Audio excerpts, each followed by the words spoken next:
right. Looks like numbers are slowing down now, so it looks like people are still filtering in, but we won't, as always, won't punish people for being on time. So, g'day everyone. Welcome to this month's BARS webinar. So, for those just joining us, we do sort of monthly webinars in the drone industry across Australia, New Zealand, some around the world now, about different topics, people, drone operators, program operators, of what they're doing, and we can try to learn some lessons of each other and build a community. So this is the third webinar, I believe now, which goes across BARS. So we've done one originally with an auditor, one with a contractor, and this one's probably been a very much anticipated one that I've been looking forward to myself. And we're joined today with Andrew from Glencore and David from Flight Safety Foundation, who administer BARS as well. So it's one that we've had a lot of questions and requests about, people hearing it from the owner-operator's perspective and from BARS themselves. So something I'm very excited about. And before we actually jump in, looks like some people coming in now. Before we jump in, so my name's Alex, so I'll be helping sort of run the session today. And I might, David Cole, if you're there, I might just get you to introduce yourself too, mate, as a second panelist. Yeah, good day, everybody. David Cole, co-founder and CEO of Fly Freely. Awesome. I might jump in now if that's working. Great. So I think like cameras and microphones are working. David, Andrew, thank you very much, guys, for coming on. I know you're both very busy and have a lot on. Andrew's clearly in the middle of his workstation on site at the moment. So thank you both very much for taking the time to join us. I know the listeners will get a lot out of today. So appreciate you both being here. Perfect. You're welcome. Happy to be part of the conversation. Great. I might, I'll start just for purely left to right. I might start with you, David, if that's all right. Maybe, if you wouldn't mind, maybe just a bit of an introduction to yourself and I guess where you play in the aviation space and sort of your role. Sure. Thanks, Alex. Yeah, my name's David Anderson. I'm the managing director of the Flight Safety Foundation's Melbourne office and the BARS program. So the foundation, we are coming up towards 80 years old. Our head office is in the US. And I operate or deliver the services of the BARS program out of our Melbourne office. So we're a wholly owned subsidiary of the parent company there. I've been here for, 13 years, I think now, 2011. I joined the foundation as a audit manager. And prior to that, I was an auditor in the BARS program, doing the conventional aviation stuff. And then a career before that covered maintenance, flight operations, flight engineer, pilot, military, commercial, cargo, passengers operations, and then safety and auditing as well. So yeah, a long and broad spectrum of exposure into different facets of the aviation sector. Fantastic. Great. It sounds like the perfect role for yourself. So great. Yeah. And I might, Andrew, looks like you popped back on. I might go over to you too, mate. Your, I guess your background's your second webinar with us, so thanks again. But yeah, maybe for the guys, a bit of background to yourself, your role at Glencore and your background in aviation. Yeah, that's, I'm Glencore's chief remote pilot of RPAS operations for all of Australia, all commodities. And I'm also the aviation coordinator for the coal side of it. So anything with wings and rotors comes over my desk for checking and approvals. My aviation experience is a little bit different to David's. I actually started out as an Air League cadet a long time ago. At the age of 14 was flying gliders. Aspirations, of course, to fly for the RAAF didn't happen. I did go on to gaining an Australian commercial pilot's license for twins and tailwheel aircraft as well. At the time when the economy wasn't so good, so aviation wasn't so good. Then branched out into air traffic control as an air traffic trainee. Things didn't happen too well there either. So eventually into IT. So it was a bit of a stasis, but still kept the interest in aviation. Then about 10, 12 years ago, I was working for Glencore, and we were fortunate enough to start our drone program. And those early days of playing with drones and seeing what we could do with them became Glencore's second drone pilot. And 4 years ago, given the lofty title of the chief remote pilot to look after them. From the BARS side of things, I'm actually part of the Glencore's representative for the Flight Safety Foundation in Australia, and I'm also a member of the technical committee for the RPAS operations side of it. so for this standard, that work with a lot of my colleagues and counterparts from the other mining companies. So perfect across all the right areas. And I will say there might have been a question before, but I will say for people on the call, if you have any questions, feel free to pop them in on the chat as we go through, and then at the end we've got a bit of a Q&A. But feel free to add them in if they pop up as we keep going through. So great. I'll start with you again, Dave, if that's all right. So I guess for looking at those who sort of joined the call and signed up, there's people of varying different levels of exposure to drones at the moment. So maybe just to set the scene, could you give us a bit of an overview of BARS, I guess? What is it? What's its purpose, and who it's sort of meant for? Yep. All right. And that's a long story for you, but I'll give you the condensed version. Okay. So BARS, Basic Aviation Risk Standard. It came from a need for the resource sector, the mining companies, and there was about 6 of them back in 2009. And they contract a lot of aviation assets. So think about your fixed wing, fly in, fly out operations, going up into the Pilbara, into Queensland, large commercial passenger jets, doing that sort of work, small charters, think about helicopters doing external sling loads, survey work, all that sort of stuff. And the resource companies were contracting these aircraft operators, and they needed a form of assurance and a single standard, because they all had different standards or expectations of their contracting companies.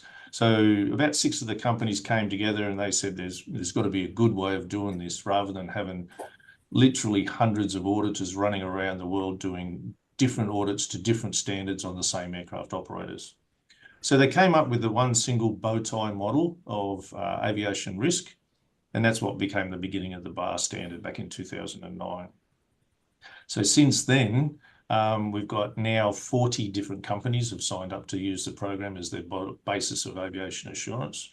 The program, we are in about 55 different countries around the world. We've seen more than 300 different aircraft operators, they'll be fixed wing or rotary wing, audited to the BARS standard by accredited auditors. It's a huge cost saving for the resource sector, but it's also a huge simplification model. That is that one standard will satisfy multiple customers, and one audit on the aircraft operator gives them a snapshot of where they stand in their management of risk. So it's a really good system for, like I say, the simplification. The airline sector uses a very similar model for what we call code share audits. So when you buy a ticket on Emirates Airlines, but it's a Qantas ticket, then Qantas has an obligation to make sure that Emirates is doing things right. So the IATA used a similar model of auditing and a single standard, a single audit satisfying multiple customers. So that model's been used to form the basis of BARS. I suppose I'll dig into the history a little bit later on, but the resource sector also saw the need for a single standard on RPAS operations. And that's where the BARS for RPAS came from many years ago now. But it's a good, effective model. It's recognised by ICAO in the way that they ask that national regulators use industry programs to support their surveillance of the certificate holders within their nation. So it's got a lot of recognition around the world in different forms. Who's it meant for? Anyone who contracts an aviation service. So, the resource sector use a lot of aviation assets, but think about government agencies who contract aviation services, whether it be fixed wing, rotary wing, or RPAS. Think about construction companies, oil and gas companies, energy sector is another one that comes into it. Humanitarian organisations, the World Food Programme and the United Nations are big users of aviation assets. So we satisfy that sector of people who use contract aviation services. So that's my elevator pitch. That's good. There's a lot to put in there. So thanks for that. It is. Yeah. Many years. Great. Thanks for that. That's paints a very clear picture. And that's what I was thinking too from the resource side started, but I'm hearing it pop up more and more in different industries, particularly those cross-jurisdiction ones there. Great. All right, over to you, Andrew. Now, this is a 2-part question because I want to pepper you with questions. I'd say for maybe the first one, you spoke a bit about your role at the moment, but could you give us maybe a bit of an overview, I guess, for people? I know you run a pretty tight ship, and I know your drones cover a lot of Australia. So could you give us an overview of your operations, pilots, types of operations that look like for Glencore? Yeah, I certainly can. Pilot-wise, we have 300 pilots, and they're a mix of sub 2 kilo excluded pilots and REPL pilots. We also have our own in-house training program as well to train REPLs and sub 2 kilo. Locations-wise, we're in 4 states in Australia, ranging from Western Australia, Northern Territory, Queensland, and New South Wales. And our operations predominantly at the moment are visual line of sight, and we're starting to transition to EV loss operations, with our first pilots getting their EV loss for outside controlled airspace approvals. It's all small steps, and as you can guess, it's being such a bigger operation. It sometimes works glacially, very, very slowly, but when it does move, it moves substantially. Mm-hmm. So we're just taking small steps and just making sure those steps are spot on, that we're actually going to get to our future aim. What else would you like to know there, Alex? We've got the, I think it's pretty good. I think the different types of operations. And look, the types of operations we do, look, predominantly at the start of our operations, it was, of course, survey. Surveyors have always been a big user of the drone. Mm.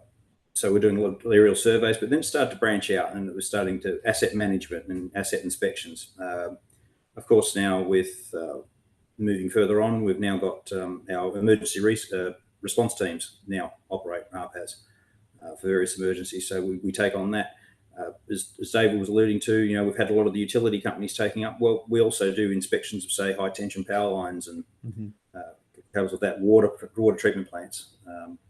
Of course, in most cases, it's easier for us to have our own people trained to do them because they're already inducted on site. But when we do engage contractors, of course, yeah, we do like to have them to know that they know what they're doing. And other things, of course, now as mines are changing and we're starting to get into the rehabilitation side of it, we're actually doing environmental management a lot more, and that information and data. So it's a real plethora of roles that we do, including above surface and, as we have here in Mount Isa, at the moment, subsurface operations as well.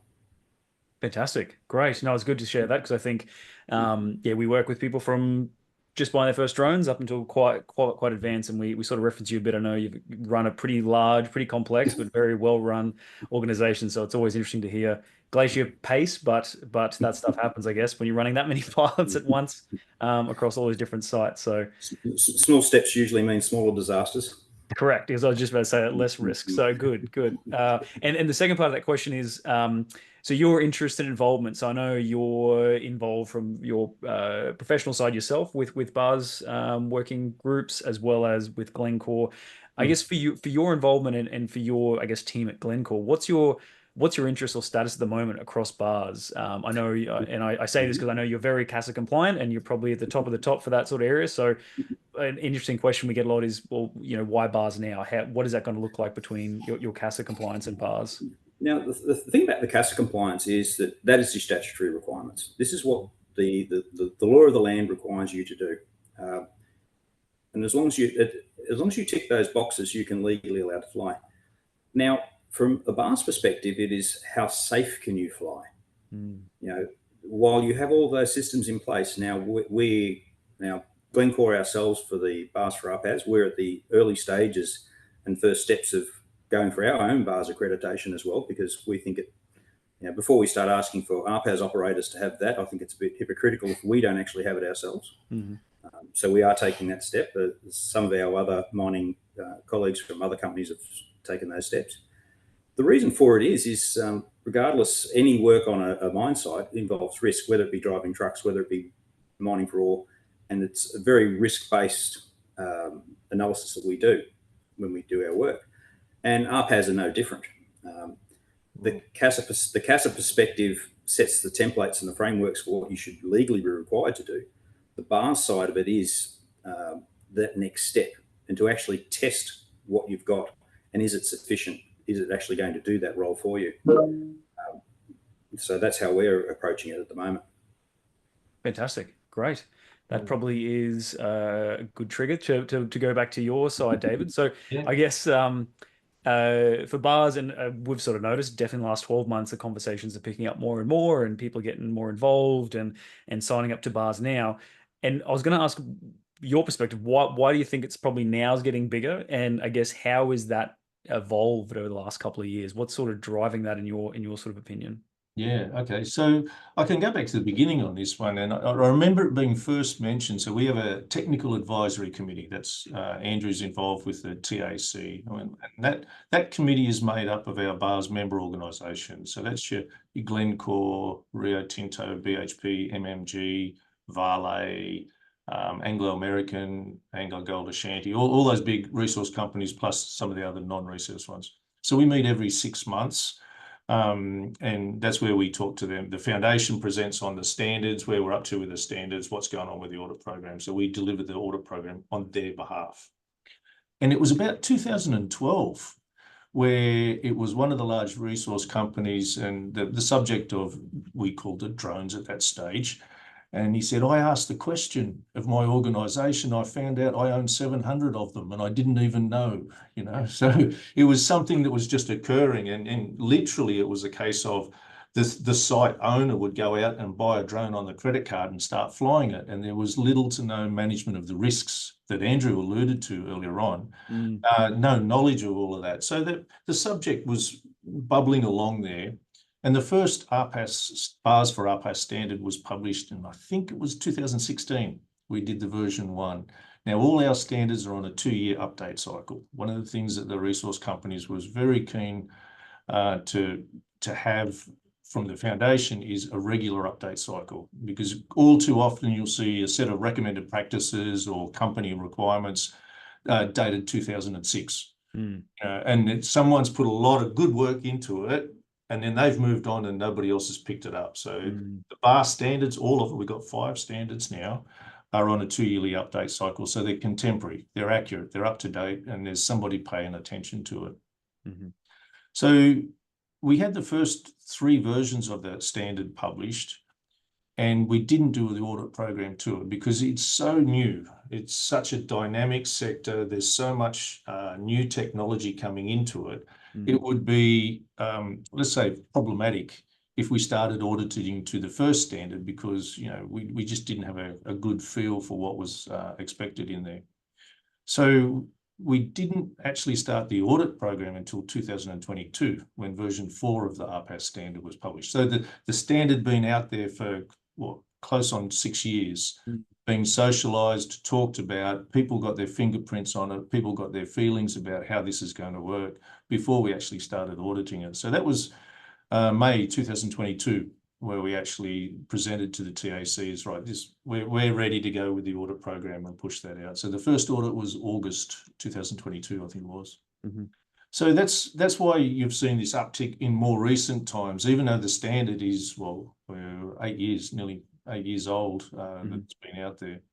And now it's actually getting used, and it's really good. It's really welcoming to see the uptake of organisations coming in and using the standard, getting audited against the standard. We're learning lots about organisations and how they go about meeting the requirements of the standard. As Andrew mentioned earlier on, the version 5 working group is sitting right now. This morning they were talking at length about the things that they want to add into the standard, adjust that's already in the standard, and take it on. I think one of the ones that's important to note here is that the Flight Safety Foundation does not write the contents of the BARS standards. We own it. They're gifted to us, in essence, by the Technical Advisory Committee, because they're the end users. They're the ones who want the risk managed on their sites for their people and all that sort of thing. We host it as a Flight Safety Foundation document. We support all the work that they do, but they're the ones that tell us what they want in the standard, and then we go out and deliver that to the auditors and the aircraft operators that need to meet those requirements. Yeah, and just a bit of a side issue to what David pointed out, maybe a little bit of insight onto how the TAC teams work. Yeah. We approach it at looking at it's the drone world without rules. So there is no CASA, there is no, which is what these standards are for. It's for not to look at that. So we're actually, and the other thing is, it's created from within people who are actually on the job doing this work. from around the world, not just Australia. We're very big pains when we all do get together. We'll say, oh, but in Australia we do this. Well, that's nice, but over in Paraguay they don't necessarily have these rules, and that's how we apply it. It's the perfect world of no rules, and we're creating that standards. Absolutely. And then from the end users as well too. I know there's always things in theory, and then in practical they look very different. So that's fantastic. Great. I might chime in with a question real quick. Yeah, go for it. David, you mentioned BARS member organisations. Just wonder if you could elaborate, who can become a BARS member organisation, and who would you like? Is there particular industries or new entrants you kind of want to get involved to become those organisations? Okay, so BARS member organisation is the contracting companies. They're the people who write the contracts to have to get work done on their behalf, sort of thing. So yes, it started off as the resource sector. They make up about just on 50% of our BMOs, BARS member. And like I said, humanitarian, government. We just had the Australian Department of Climate Change, Environment and Water signed up. Now they're the ones who fly airplanes in and out of the Antarctic. So we can say the BARS program. We've got people in Greenland. I think, is that you folks, Andrew? Are you in Greenland? Someone's in Greenland at the moment. But we've got aircraft operators up there all the way down to Antarctic and then across the other side. So yeah, resource companies, oil and gas companies, government departments, humanitarian organisations. So World Food Programme is in. We got the Sustainable Development Corporation in Papua New Guinea as a humanitarian organisation. They use it. Now they are also big users of RPAS and uncrewed systems in different parts, delivering food aid in South Sudan, using the BARS program as the basis of the safety assurance for that. So yeah, anyone who's a contracting company. So our stakeholders are the BARS member organisation, the contracting companies, aircraft operators, auditors, audit companies, and then we've got affiliate industry associations. So AAUS is a BARS affiliate. So they help us with some technical input as necessary. And I should get their name right, UASNZ over in New Zealand, also an affiliate as well. Awesome. Fantastic. Great. All right, that probably the next question there for Andrew. I'm going to put it to you again, mate. I guess what has been your BARS journey so far? You were saying that looking for your contractors and you guys are starting that journey yourselves internally. I guess maybe from a practical perspective, I know that we get a lot of questions of, what does it actually look like from the ground floor? How will things change? How will operations change? I'm not sure, it might be a bit early, but I guess could you share a bit of light on that? I guess what are the challenges you foresee and maybe some of the opportunities that will look like on your operations once you start getting more involved in this? I think for us, probably the big one is a company like Glencore. All of our systems are internally audited periodically from our head office. That's one big major thing that comes through. And aviation and RPAS are no different. So for us, rather than now we'll have all of my sites trying to individually do their own thing and be audited, we now have a central area. It'll be our BARS audit will be presented to the auditors to say, yes, we have done it. Recently talking to our Director of Aviation from head office, the edict will be that we'll be required to have BARS accreditation or similar to meet that standard. And so for us, we've got ahead of the curve already, which is really good. What will the missions look like? For us, I don't think there'll be very much change at all. But now there will be a more onus on my pilots to do it, and there'll be a little bit more, I think you'd say, that's what I'm looking for, not collaboration, but a bit more, they'll be more involved in it, and the consequence of such things, there's going to be more checks and balances on how they do things.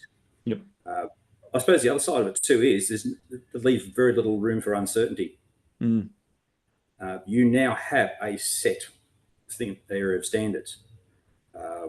So now from the CASA perspective, it's actually a very good thing too. I think having recently put in for some instruments for CASA requirements, the beauty of having the BARS accreditation is, and everything else, those standards have already been vetted. There's less chance of your CASA asking you the questions when you say, yeah, look, we've already got a BARS accreditation. Here's our standards. This is what we've got. So you're not really now being second guessed by CASA. It makes their job a lot easier too. They'll say, well, you are BARS accredited. We've had a quick look at it. Yes. They won't have to pull everything apart because you've sort of been scrambling to find out what CASA are asking of you. When you've already been audited, the systems are in place. They're being tested. They're there, ready to go. So theoretically, it should actually take less time to get some of these instruments because you're already better prepared. You're at a high standard of operating. Already got it there. Yeah, fantastic. And also for the maintenance side of it too. That will be another area.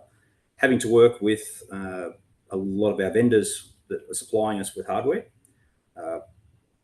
We all know that ARP has varying quality, shall we say, and how they fly and everything else. Look, and it's like any other piece of equipment. If it's not well maintained, it's not going to be there. And if it's not there, the job can't be done. If the job can't be done, there was no point in having that in place to start with. Absolutely. So, and now that we've got a greater reliance upon ARPAs, they're no longer seen as the cheap disposable thing that you buy down at a local shopping centre to go out and play with. They're now a sophisticated piece of aviation. And as we're looking at larger ARPAs that are coming on, the likes of the old Mavics and Skydios and smaller ones that are there, this will have their place. We're now looking at some crude aviation functions now being taken over by larger, more capable ARPAs. But if those rules are in place for the smaller ones, right through to the larger ones, to one standard, that simplifies the management of it. Absolutely, absolutely. And I guess for the now, you're doing your side of things, you're getting the contractors involved and yourselves with the BARS process. What is the next, I guess, without giving away too much of behind the curtain, the next sort of 12 months look like for you guys? Is it going through mayhem. the process? Mayhem. Simple way to put it. But look, I'm very fortunate that I've got a very good team of senior remote pilots on all of my sites.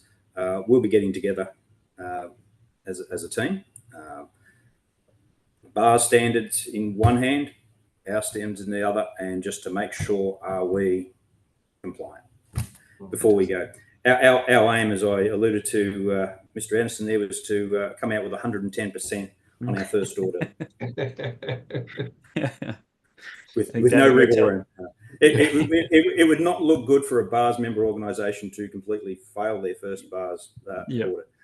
That would be bad, but a bit of saving face. But look, anyone who says their system is perfect is a little bit deluded. There's always room for improvement. There's ways of doing things better. There's ways of doing things safer.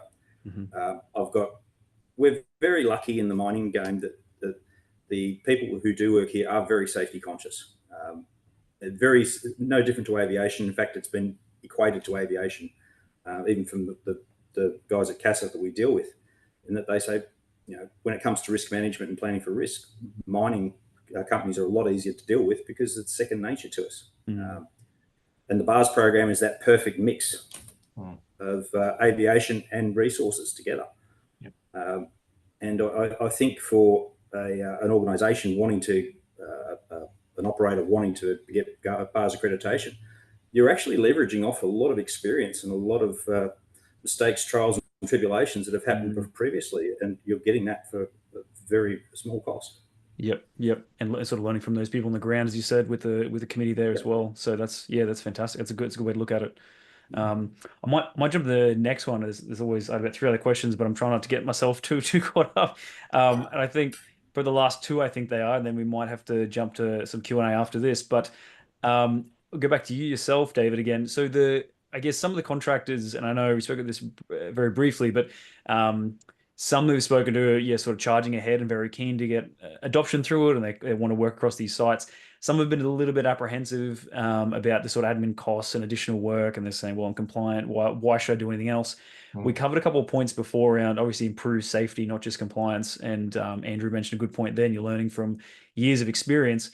But I guess, have you got any advice to sort of people who may be thinking like this around a simpler way to approach it, or what's your advice to these people who might be a little bit apprehensive? Yeah. Okay. So there's there's a few extra things that bars will ask unashamedly of an RPAS operator that has already got their local regulatory authority approvals and things like that. But that's why it's an industry program. And the key one inside of that is a safety management system.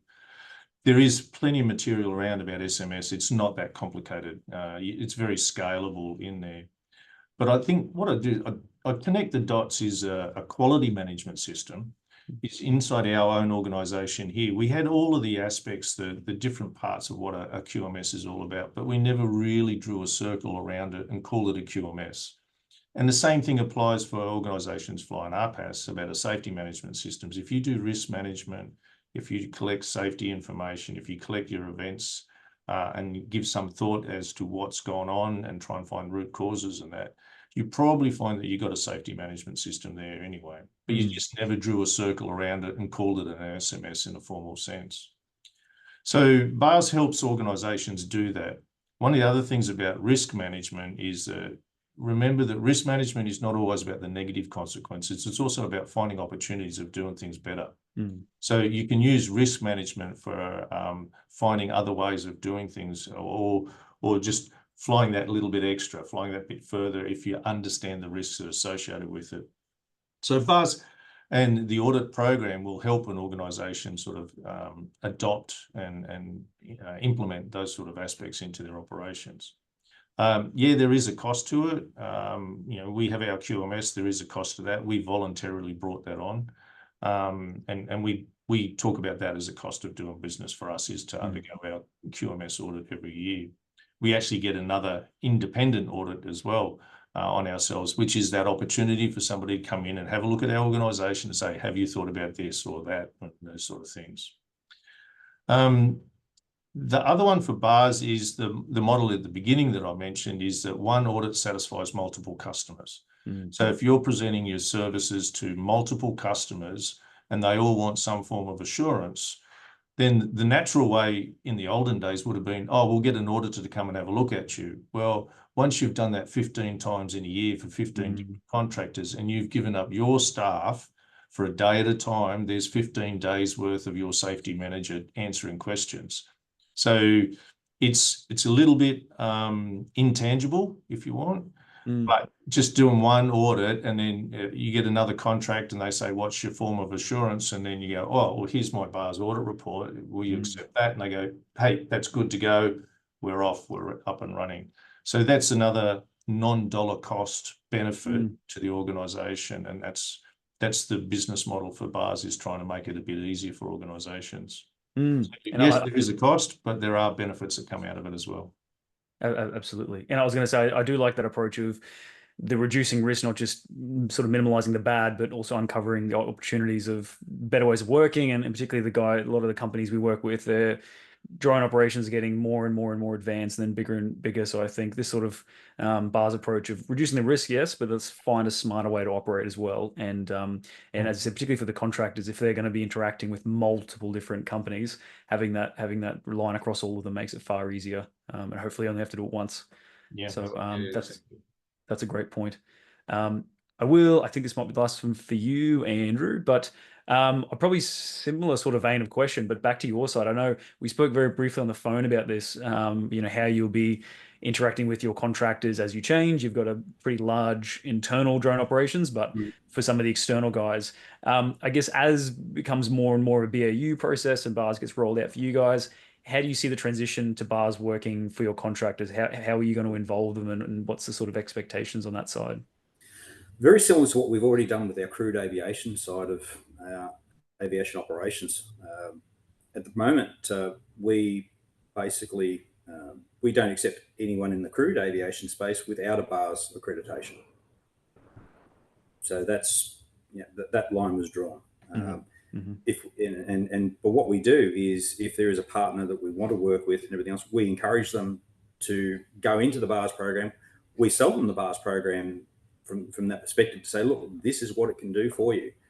This is why we want you to do it. And very recently, we've had a couple of operators that have actually undertaken that in the crewed aviation space. We've been very fortunate in that many of the survey companies that we've worked with and other affiliates that in the RPAS space have actually been proactive and jumped ahead.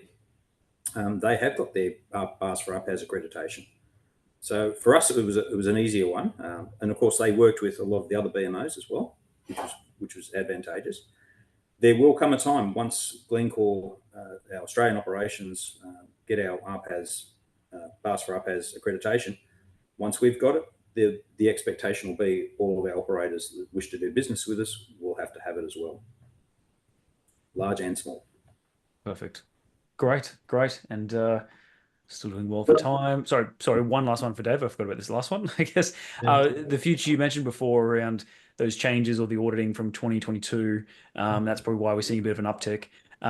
You might have covered some of these questions already, but I thought I'd just quickly ask those last ones around mainly resource, oil and gas, then moving into cross jurisdiction. Sounds like one. So any sort of large organization that has cross boundary or cross continent operations as well. Yep. Yeah, I guess what do you see the future looking like? Maybe the next 12 months, it might be hard to say, but maybe even beyond that, where do you see the sort of future of bars looking in internationally? Oh, that's huge. That's scary and huge. For everyone. But no, just think about if it becomes the commonly accepted standard for what safe operations look like across the world.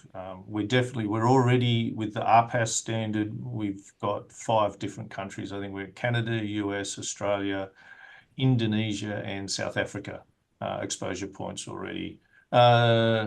Austria. Somehow we ended up in Austria as well. Yeah. Quite often I don't know who or what is the motivation for an organisation to come and get the bars audit, but that's fine. You know, we accept everybody evenly in there. But the other one is industries. So another opportunity for us, I'd suggest would be aerial firefighting. They use a lot of aviation assets, and they also use remotely piloted or uncrewed assets as well. One of the other ones in there that we haven't touched on is that the bars for RPAS standard has got what we call Appendix 4, which is a separation framework, which is a model for how do you separate, and I think in the future it will turn to how do you integrate uncrewed systems and crewed systems at the same location. So right at the moment, everyone's talking about separating them, but there is a need, and there will be a time in the not too distant future where the norm is integration of operations. So, you know, Andrew's photo here of a drone over a pit that will have a helicopter landing on the other side of the pit.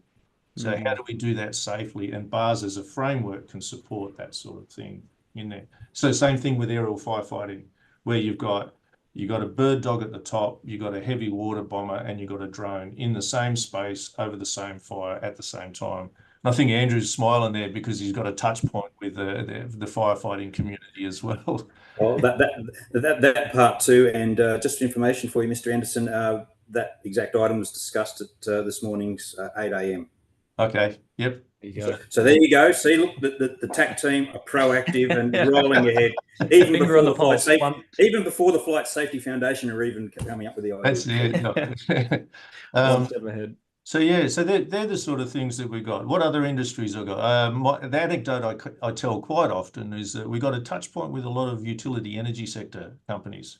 And I had a question the other day: is that how do I fly my drone safely inside a nuclear power reactor? So, well, I've got a standard for that because that's the underground confined spaces because you're GPS denied and you can't get in there. So we can do a standard for that sort of thing. So, you know, what industries, what locations? Unlimited. You know, I'm not quite up at the Mars rover space, but give it a moment and we'll get there. There's time. Yeah, Fantastic. That's great. I might chime in with another question. Yeah, you go. And another one for David. Yes, you just mentioned about underground there. Did you, because I believe bars kind of has some core competencies and then some sort of additional things that an operator can achieve. Just want to highlight those. Yeah, so there's the main bow tie, and we do this with our conventional aviation, the fixed wing rotary one. There's the main bow tie, and then we have the appendices for different operational activities. So for the RPAS standard, there's a separate section for BV loss operations. underground confined spaces, offshore maritime, and the fourth one is external loads when you're doing some sort of external load there. So yeah, the organisation will meet the main bow tie, which is those operational competencies you talk about. And then there's another bow tie model with the specific threats for that operational activity. We're a little bit agnostic to the payload. So there's less inference placed on what the payload is now, whether it's photography, LiDAR, radar, whatever it is. That's not our main concern. It's the system of operations safely, the systems of identifying and managing the risks and the threats that are associated with the operation is the prime purpose of what BARS is looking at. But you can understand in confined spaces or underground, there's some unique things. So there's, now Andrew's going to come in and correct me or update me. Things like underground, no GPS. Yep. So you're GPS denied. So there's a set of operating principles that you need to operate to meet that. Wind drafts as you go past tunnel entrances and things like that. IP rating, so that there's no sparks, brushless motors and things like that. They're all unique to the underground environment that has to be observed. So that's how we do it that way. And we did the same for all our other standards. The conventional aviation, we've got a separate bow tie for helicopter external loads, low-level survey, airdrop for the humanitarian communities, and night vision goggles was the other one. Excellent. Yeah, because I think one of the interesting things is almost the reverse happening where BARS starts to inform, what ticking some of the regulatory boxes for the more complex operations, right? So if you have some of these sophisticated systems in place that are audited, then in theory, it should make it a little bit easier to achieve regulatory approval on those more complex operations. Yeah, so from what I understand, when an organisation puts in for an instrument approval, and let's say it's a BV loss operations, and then you do all your risk assessments and you say, for this particular threat, I've got these controls in place. Yep. The regulator gets the comfort that there's been an independent assessment, yep, the BARS audit, that has tested or validated those particular controls, and the regulator can go, well, hey, if I know they've been audited and tested, then I got confidence that those controls are I got some level of integrity to them, rather than just, oh, I hope they're okay from the regulator's observations. So that helps out, I would expect, and that will get more going forward. Yeah. Yeah, no, yeah. I think so too. And just to allude to that, having done the two recent instruments, the CASA guys are happier to hear that rather than them asking the question, have you got, if they can see that you've got something in and it hasn't been just guest worked and you just haven't just done it in the last half hour. It's a system that's been verified that does work. That gives them confidence to do that. And the other thing is, if you've got all that in place, it's going to take your approval a little bit quicker if they don't have to come back and asking you the same questions each time. Yeah, absolutely. Great. I might, we've got a fair few questions coming in, so I might just quickly jump to the final questions. I believe we've got the details there. I think we sent out in the first email there as well. We got probably best on LinkedIn for both David and Andrew, if anyone wants to connect with them or follow up at the end. But I might just have, and thank you, Simon, some great questions coming in. So I'll start from the top here. Yeah, sure.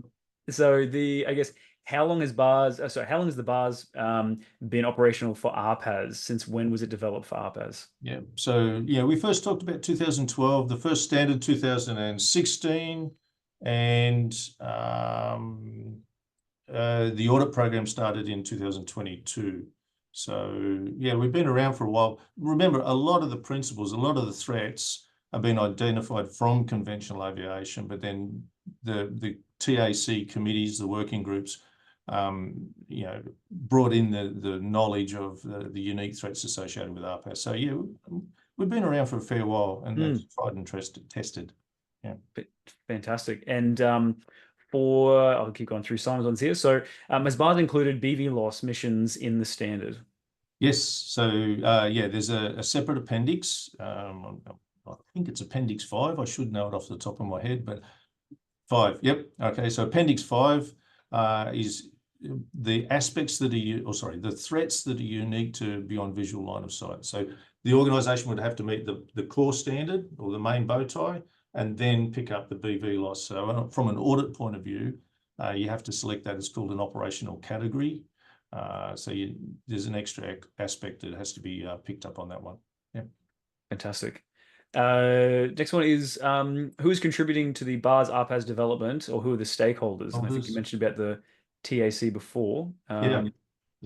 So, and that's one of the benefits for the organisations that join the BARS program, is that they get a seat on that technical advisory committee. So we engage with them heavily because they're the owners of the risk in that respect. I can see the next question is CASA, and no, CASA is not on the TAC, and that's appropriate. Is that we wouldn't normally have a regulator in an industry program, but I absolutely welcome. We got some very good connections with CASA, Transport Canada, FAA. We've got connections into the South African Civil Aviation Authority. So we've got a lot of those touch points in there, but they don't contribute to the contents of the standard, but they certainly do look at what happens from the audit program output in there. You know, the regulatory authority is obliged to live, or to maintain and live by the regulations. That's their mandate. I think Andrew touched on that right at the very beginning. We're an industry program, so we can go above the minimum regulatory requirements. I always have to have the caveat in there, is that as an RPAS operator or conventional aviation operator, your obligation first and foremost is to meet the regulatory requirements, and then the industry requirements come after that. Absolutely. Yep. So they have the minimum and then a high standard from there as well. Yeah. Great. And I think there was, is the research industry on the radar for membership? Ooh, gold star. I haven't had that question before. Research industry, I'm thinking that's sort of like your university institutions and things like that. No, it hasn't come up on my radar yet, but welcome every input that we can get. Great. Yeah, and as you said, there's probably no limitation to it all. It's anyone where it applies, and risk reduction. And I think the other one here, which I believe Andrew's sort of covered this before, but will BARS accreditation improve CASA approval time for instrument approval for missions? Yes, yeah. And in fact, ICAO is talking to us in a similar mindset as well. And your folks might be aware that ICAO has issued an RPAS standard, or SARP, in the standard and recommended practices, remembering that document is aimed at the national regulators, all 194 of them around the world, for them to craft up their UNCREW regulations. But it's a good guideline of what to expect. Also, it's supposed to be for cross-border operations, not necessarily domestic. Yeah. Fantastic. Great. And then we've got one from New Zealand, from Ben. So given New Zealand's unique terrain and environmental conditions, how does the BARS framework adapt to UAV operations in industries such as agriculture, conservation, forestry, where UAVs are increasingly used for monitoring and data collection in remote areas? BARS adapts perfectly. And that's the whole model, is that using the bow tie model, it's agnostic to the local regulations. It's about managing the risk associated with that operation. So that's the bit where BARS can be applied in any nation around the world, because it's based on bow tie, not some particular country, not even Australia's regulations are used as the basis of the standard. It's all about the bow tie. What are the threats? What are the particular controls that manage those threats? What are your recovery actions or mitigators at the other side of it? So yeah, it can be used in any place around the world, and is being. Yeah. Fantastic. Yeah, as you said, in Austria as well, by the sounds of it. So great. Awesome. And we've got, I'm just shy on time now, but it looks like there's one more to go from Tristan.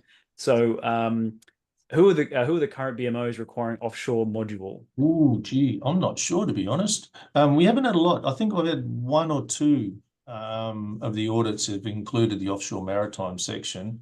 I can't think of it off the top of my head, but yeah, additional threats associated with an offshore platform, whether that be a moving ship or a stationary oil platform, etc.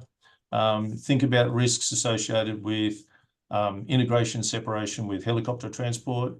The oil companies are very sensitive to any environmental aspects. So if that RPAS was to fall into the water, is there any aspects that comes to that? dangerous goods, shipping, the RPA and/or its batteries to and from the platform need to be considered. So they're just some of the ones that are included in that. But quite often we don't know who is the end customer. So sorry, I can't answer that question. Fair enough. And looks like one more from Alf just popped through. Is any bars coverage specifically for sport aviation? Sport aviation? No, generally, because you won't find somebody offering commercial services for hire or reward using a sports aircraft. We've got Robinson 22s is probably the smallest thing we've got. I think I've got a Cessna 172 in the bars program. We had 777s and S92s. So we go from the smallest to the largest, but we generally don't touch light sports aircraft, balloons, gliders. You won't find that in commercial aviation. So not inside the scope for us. Great. That was a good answer. All right, I think we said 45 minutes. We're just under the hour now, but I might wrap that up. I know you're both very busy, so looks like there's no other questions. David Cole, did you have any final questions, mate, you want to ask? No, I just wanted to again thank David and Andrew for the time, and yeah, I think it's been super informative, and I hope the audience got a lot out of it. Likewise, thanks very much, gents. Really appreciate your time, and I'll let you get back to it. But thanks again. I'm sure that I'm already getting requests on my emails of can I get the recording. So I'm sure everyone got a lot out of it. So they're going to try and audit Andrew now. So oh no, fantastic. No, great. Wonderful. Thanks for having us, and great to be connected, and also all the support from our member organisations and the operators that go through the program. It's wonderful to see the support and get the feedback from it. Fantastic, great. And yourself, Andrew, was any last comments before we head off? Yeah, look, just as a side note, we were talking about the technical, the committees and everything else. All the members of the committee are unpaid to do the work. Yes. We actually volunteer our time because we're so passionate. And it's sometimes, because it is a worldwide organisation, 3 a.m. in the morning is not uncommon to have a meeting. It depends it depends how many Australians are on there. It depends on the time. Yeah.